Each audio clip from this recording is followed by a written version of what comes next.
The Atlantische Commissie organized a program on November 15th with journalist and writer Robert D. Kaplan to talk about his book, The Revenge of Geography. Give a warm welcome to Robert Kaplan. Very much. Let me start this way. This book is about constraints, it's about limits.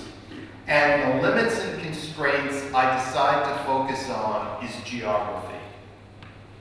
Geography is it's so basic, it's so fundamental that we tend to ignore it. And why has Africa been so poor over the centuries, over the millennium? Well, Africa has a very long coastline, but it has very few good natural harbors, enabling trade with the outside world. Africa has many rivers, but almost none of them are navigable from the center of the African continent to the coast, impairing the possibility for trade. The Sahara Desert prevented Africa's relationship with the great civilizations of Europe and Asia. These were all factors. Africa lies more equidistant astride the equator than any other continent, meaning for hot temperatures, which means disease like malaria, which again inhibits economic development. Now, Africa at the moment is experiencing 6 and 7% annual economic growth rates. That's great. I wish we had that in Europe or the United States. Tunisia is the closest Arab country geographically to Europe. Tunisia was settled by the Carthaginians and the Romans. It's an age-old cluster of civilization. It's the most developed part of the country. The road system follows exactly the system that the Romans, the Vandals, the Byzantines, the Ottoman Turks, and others, and up to the French had developed. So, and then every place outside that niche fell into relative underdevelopment. And lo and behold, in 2010, a fruit and vegetable vendor set himself on fire in a town called Sidi Bou Said, which is a place that had for decades and centuries suffered relative underdevelopment and unemployment. So we can say that the Arab Spring began in the most European of Arab countries, geographically speaking, but in a part of that country that was the least developed. This does not explain the Arab Spring. It just adds a deeper understanding to it, the role that geography plays. It is, in some sense, hard to understand exactly his argument. Geopolitics, that's actually the issue. It's not just geography. It's not a revenge of geography. It's leadership, the ethnic differences, it's all.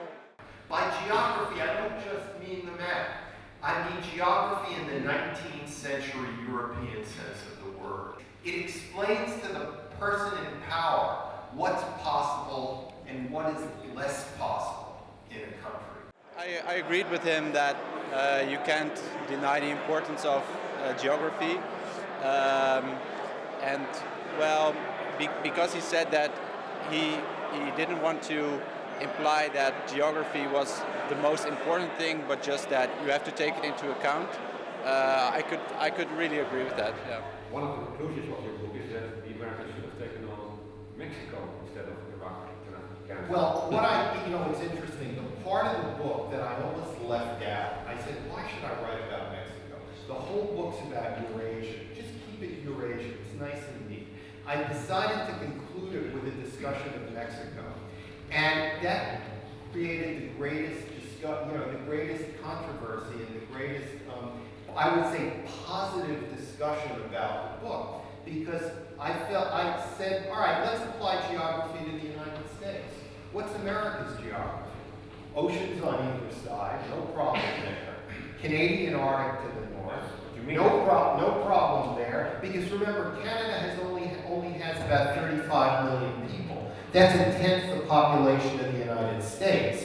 And they're all middle class. No Canadians are escaping into the United States. We see China expanding its military power. How dangerous is China? Yeah, all right. How dangerous is China? The most critical, unanswered question in international affairs today is not whether Iran gets a nuclear bomb.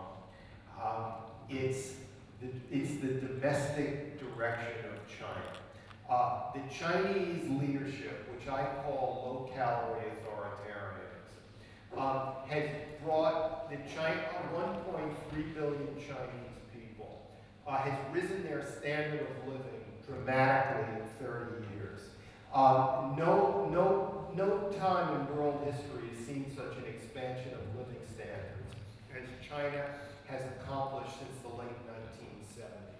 I have a question for you. You mentioned the fact that we sometimes misread the importance of geographical factors. Why are we so poorly sometimes in judging the root causes and therefore seeing ourselves back in a campaign that at the end of the day doesn't really get us anywhere? I think it's because, back to what I said with Voltaire, we think we can overcome everything. We think everything is susceptible to a fix, so to speak. So it's like we have the ability to save Syria. Well, maybe we don't. To look at root causes is to immobilize action, in a sense. Because the moment you take into account, well, we can't solve this.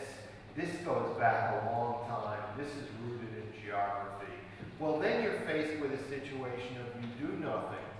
And if you do nothing, you're guilty of moral cowardice. And if you're guilty of moral cowardice, well, then you're a bad leader who didn't exercise power. And I think that's why President Obama has not intervened in his first term. My question is about academic geography since McKenna and so on. So if you could tell us why it's irrelevant to your thinking, why do you think that geography, what happened in geography in the past 70 years is not so important? My book is about geography's effect on geopolitics. And geopolitics is about the eternal battle of space and power. And I don't see many academic geographers engaged in the battle of space and power in the way that Bekende, Spikeman, Paul Bracken, who presently teaches at Yale, who I do bring in for a whole chapter, and others. We are in a Bekende-esque world of railway building, a Spikeman-esque world in terms of port building. These are the people really to focus on. The fact that they're dead is nearly irrelevant. The importance of geography cannot be denied. In the flat book, and Napoleon said, if you know the geography of a country, you know its foreign policy. But I'll also take one message you gave. Realism without the doses of idealism is unrealistic. Thank you for that. Thank you. Thank you all.